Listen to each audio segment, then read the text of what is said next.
Man, I heard there were hints about young Avengers in this movie, but shh, talk about being hit by the clue by 4. Welcome to the heart of the stories we tell. My name is Rob, and tonight I will be reviewing Ant-Man 2, Ant-Man and the Wasp. There's a lot going on, but let's be honest. This is the MCU, so there's always a lot going on. And I'm left sitting here after the movie going, oh my god, nothing happened the way I thought it would. Okay, some things did, but most things didn't. Alright, elephant in the room time. Like Infinity War, this movie has a cliffhanger ending. And if you don't like cliffhangers, you're not going to like this. And it's kind of the same cliffhanger, but not really. And at the same time, it takes place during Infinity War, but doesn't really reference it except for its end credit sequence. So, if you're really going for that, don't expect much. But overall, it's a funny, action-filled movie, and I'm giving this a gold rating. Solid gold, to be honest. It's just awesome all around. What I do here is I review stories, come up with theories on how and why we tell stories, and then I put them all together to you in videos like this. If that sounds interesting, click the subscribe button, and join me as I take my own journey, learning about the hows and whys we tell stories, and figure out what type of stories each of these are. And in the case of Antman and Wasp, it's a pretty good one. It's funny, it's action-filled, and I think you'll like it. Taken on its own, it's a bit of a Cinderella story, but it's a good one. So let's throw this up there and get started. So once again, it's stop. Spoiler time. So Ant-Man and Wasp is the second Ant-Man movie, and it takes place in the same world, along with all the other MCU movies and TV shows and whatever. So, yeah, Ant-Man and Captain Marvel were the two big ones missing from Infinity War. Well, I say big ones because the TV shows don't count, I guess, even though it was all supposed to be a unified MCU. Alright, so it very much is a self-contained story until the end credit scene that then ties into Infinity War, and we'll get to that in the end. But there was no big Thanos reference, nothing. The characters are pretty much the ones that you would expect, and the ones that I did. We have the new character of Wasp, which is Janet Van Dyne, and she kicks total ass. She is amazing. It is totally what you expect to see from a Wasp. She is capable in fighting, in thinking, and she uses combat in a way we have not seen before. Her father is still a main character, Hank Pym. He is a genius, although a bit of an asshat, and has some problems getting along and makes several of his own enemies. But that's okay, because one of those enemies we get introduced to is the Ghost. Now, the Ghost can phase through anything, and it's kind of a cool concept because at first it's done like, oh, the suit might let her phase. No, the suit's what's stopping her from phasing out of existence entirely. She has a tragic backstory. She goes back and forth on exactly how villainous she is, and she's even held in check. There's a great scene where Bill Foster tells her, you touch one hair on that child's head, I will never help you again. And she's like, fine, I won't. Bill Foster, Goliath. They could have done a little more with him. But overall, Lawrence Fishburne delivers a great role as usual. And the role isn't exactly a minor one.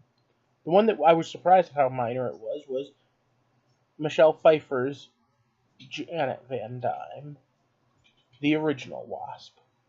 But she doesn't really come into it until the end except with flashbacks, although one of the funniest scenes is Paul Rudd doing a Michelle Pfeiffer impression. But alright, enough of that. Let's get into the plot.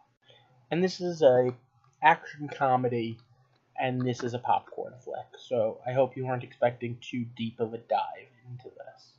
The plot's pretty straightforward. Because Ant-Man went off and fought for Captain America, Hank and Hope are now also wanted fugitives. However, Scott took a deal. Specifically, he took a deal that said he would stay under house arrest, and as long as he's under house arrest, he will not serve time. But that also now leaves his two buddies out in the cold. And they've been trying to do their own research, which now is being stymied because they're on the run. Although, don't feel sorry for them. They have some pretty badass setups. In fact, their portable lab is a ongoing, reoccurring plot point, because you see Ghost wants it. And I will just say that with no further explanation, none of the manipulation of size makes sense. But, it's a comic book movie, doesn't need to. At the end of the day, of course, daddy and daughter get in trouble with the law, get caught, and Scott has to choose between doing what's right and doing what's easy. And his daughter actually becomes a reoccurring voice of reason for him. But I'm going to save that as we move on to point of view for a second. And the three main point of view characters are the two title ones, Antman and Wasp, and Ghost. And it's rather interesting to see how they play off each other.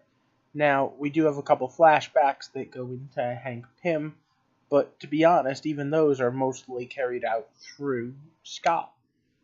At the end of the day, this is very much the Ant-Man movie story-wise, and the Wasp movie when it comes to any action sequence. But now we're going to touch back to where we just were with theme and symbolism. Just about everyone in this movie has mommy and daddy issues. And the fact that they actually create a rather interesting and intricate backstory for Ghost, introduce it, make you actually feel for her, and still make her the villain is pretty amazing. But at the end of the day, Hope's mommy and daddy issues are just as much in play here. And remember how I said that Scott's daughter is the one that's giving him advice a lot? Well, that particular theme and symbolism moment is meant to show that how immature he is, but how mature she is. And like I said, we got quite a few stature references throughout. But okay. One last bit of not so subtle symbolism. If you two are finished comparing sizes, the talk about Goliath and Ant-Man and who it is that can grow bigger is a hysterical stand-in for some adult humor. And there's also the fact that our villain is losing herself, literally. So keep that in mind for a little bit of symbolism. But let's just break it down to the good, the bad, and the ugly. And there's not that much bad and not that much ugly and a whole lot of good. Like I said, every action sequence is well choreographed, the special effects are pretty good, the jokes all land.